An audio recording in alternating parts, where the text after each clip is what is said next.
We will continue in Leviticus. We're going to go into chapter 20, punishments for sin.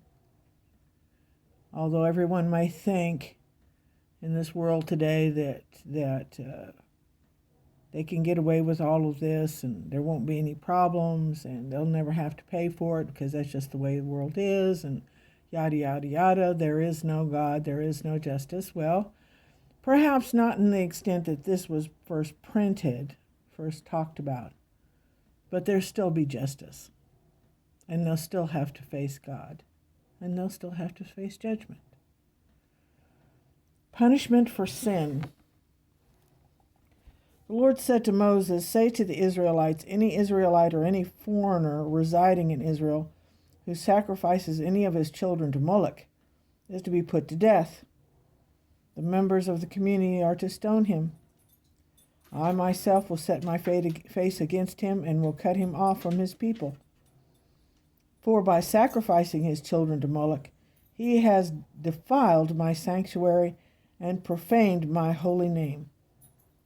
If the members of the community close their eyes when that man sacrifices one of his children to Moloch, and if they fail to put him to death, I myself will set my face against him and his family, and will cut them off from their people altogether, with all who follow him in prostituting themselves to Moloch.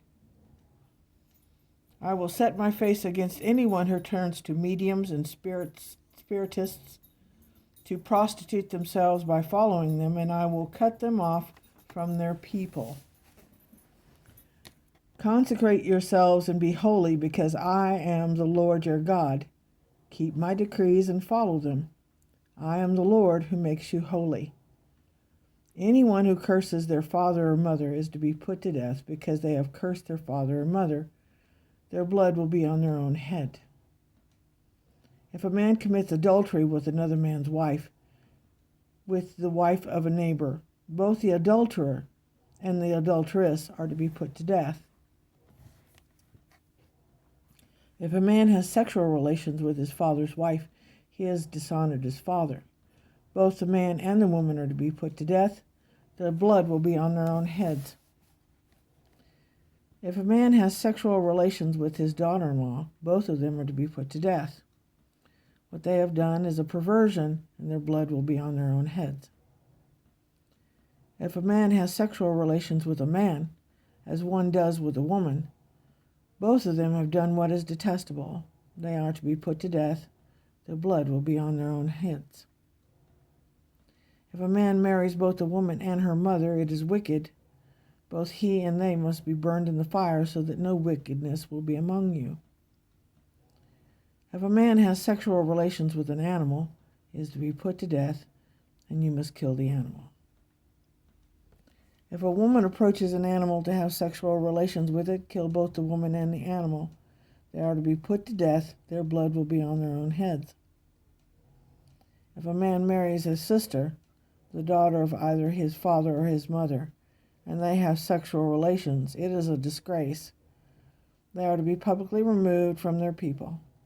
He has dishonored his sister and will be held responsible. If a man has sexual relations with a woman during her monthly period, he has exposed the source of her flow, and she has also uncovered it. Both of them are to be cut off from their people. Do not have sexual relations with the sister of either your mother or your father, for that would dishonor a close relative. Both of you would be held responsible. If a man has sexual relations with his aunt, he has dishonored his uncle. They will be held responsible, and they will die childless. If a man marries his brother's wife, it is an act of impurity. He has dishonored his brother, and they will be childless.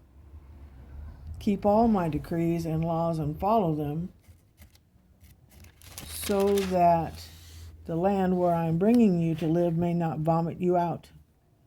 You must not live according to the customs of the nations I am going to drive out before you. Because they have done all these things, I abhor them. But I say to you, you will possess their land, and I will give it to you as an inheritance, a land flowing with milk and honey. I am the Lord your God, who has set you apart from the nations. You must therefore make a distinction between clean and unclean animals, between clean and unclean birds. Do not defile yourselves by any animal or bird or anything that comes along the ground, moves along the ground. Those that I have set apart are unclean to you. You are to be holy to me, because I, the Lord, am holy, and I have set them apart from the nations to be my own. Set you apart from the nations to be my own. A man or woman who is a medium or a spiritist among you must be put to death. You are to stone them. Their blood will be on their own hands.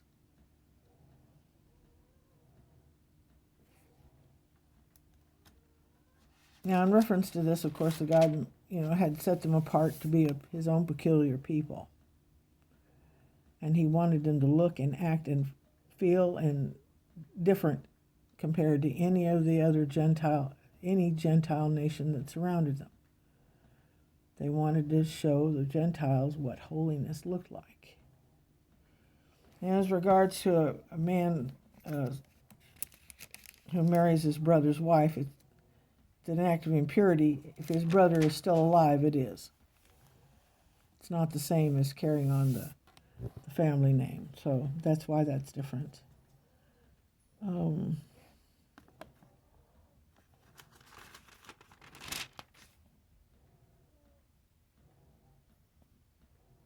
says, weren't there times which a man was supposed to marry his brother's wife? Yes.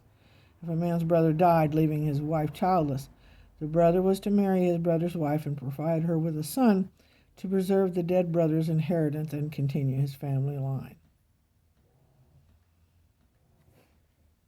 Didn't Abraham marry his sister? Yes, Sarah was Abraham's half-sister. There are two ways to deal with this apparent inconsistency. We cannot hold Abraham accountable for laws not revealed at the time, which I would suggest that you pick. We do not need to defend Abraham's behavior, nor everything he did was right or advisable. The Bible often reports things that people did without necessarily endorsing their choices or behaviors.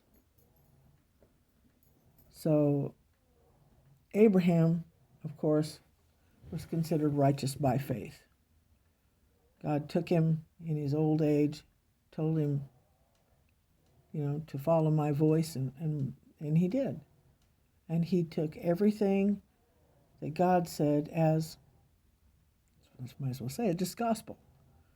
He had faith in the Lord, even to the fact that he was going to have a child, and when he finally did in his 90s with his wife Sarah, and God told him after a certain period of time to take him and sacrifice him, he was going to do that, because nothing that the Lord had told him had ever been a lie, and he had prospered well.